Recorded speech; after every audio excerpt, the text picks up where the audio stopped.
Is this just an iPhone 14s year? Is the iPhone 15 Pro just another boring iterative upgrade? It's possible, but I have a few thoughts.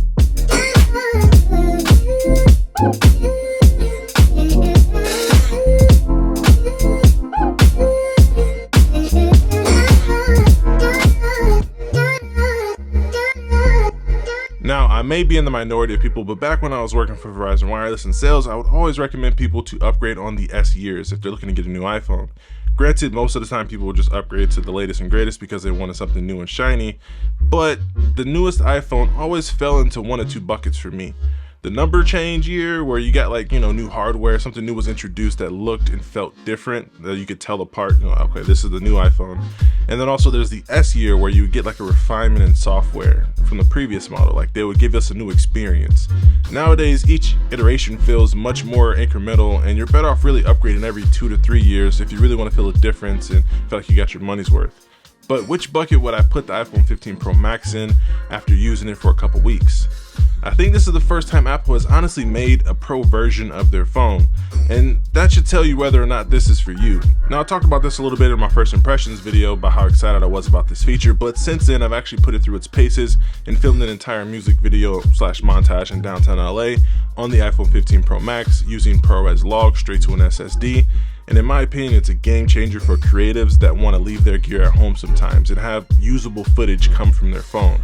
Now let's run down some aspects of this new phone that has left an impression on me after using it for a couple weeks. Now, I know a lot of people, including myself, rant and rave about USB-C and how it's for pro users, but honestly, it's the main reason I would recommend upgrading for the average user as well. Most people hate when Apple changes their charge port, but this time around, they're actually changing it to something that's universally accepted, and it's not just some proprietary money grab. Most of us have other devices that actually use USB-C, including many Apple devices. So this is a much easier transition. In fact, I normally recommend that people buy last year's version of the iPhone to save a few bucks, but considering that the port is actually different this year, you'd be buying outdated tech and delaying the inevitable in my opinion. So if you're upgrading this year, just get one of the 15s. This is also probably the best year to actually get the base model iPhone because it has a lot of advancements in the camera sensor, as well as it has incredible battery life, especially if you're looking at the Plus model. Now, this next feature is actually one that you have on your phone right now through YouTube. It's not an action button or anything, but it's something like it. Feel free to subscribe.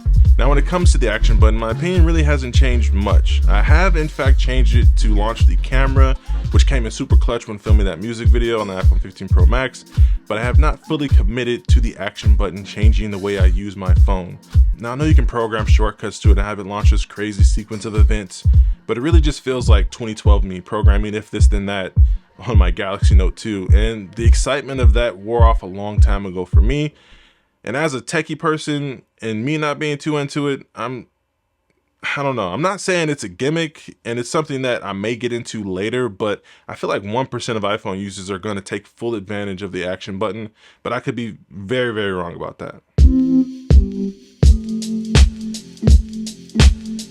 Alright, I've already touched on USB-C a bit, but I figured I would give you a little insight into my experiences and opinion on using SSDs after filming that music video with my friend Matt. This was the rig I used most of the time on this project, paired with either a Samsung T5 or T7 or these cute little thumb drives. All of that video was filmed handheld using the Moment Variable ND and a couple of their mounting accessories, which I'll link down below in the description. The iPhone accepts most SSDs with read-write speeds greater than 300 megabits per second. I have even used my V90 SD card paired with a Anker USB-C dongle. I also tried to get crazy and attach a 2 terabyte Samsung Evo NVMe SSD with a small rig housing, and that didn't end too well. The phone actually showed that it had like 6 hours of record time in ProRes 422 log, all that good stuff, but it never wrote the files to the drive after hitting record.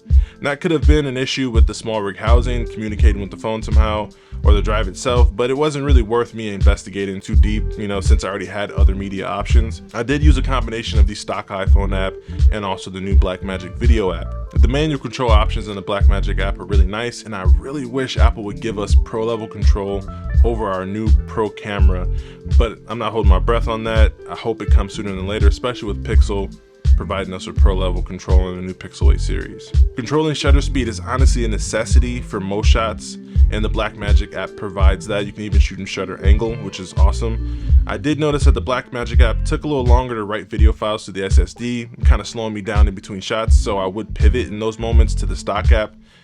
just because it was quicker and nimble. And I don't know, maybe now this issue may have been resolved already because there is a new update for the Blackmagic app which fixes several bugs, but I haven't retested it. Growing pains and all, filming ProRes Apple log straight to SSD is the way to go if you want to produce pro level content. And if you haven't already, go check out the music video that I filmed in downtown LA. It's in HDR, it's beautiful, and I'm really proud of how it turned out.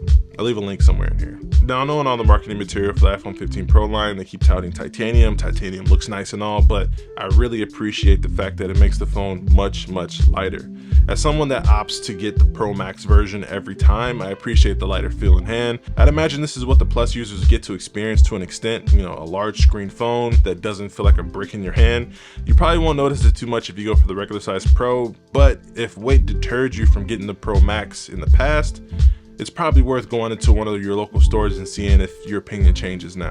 Earlier I asked if this year was an S year or a number year, and hopefully you have, gotten your answer by now through me talking to you. But I would say that this is definitely a number year, and probably one of the best number years in recent memory. We have new hardware on the iPhone and the USB-C port, which enables amazing software features that really benefit the pro user and also the average user. This is Apple's first real pro phone in my opinion, and it's worth the upgrade. But thanks for watching. Hit that subscribe button on your way out.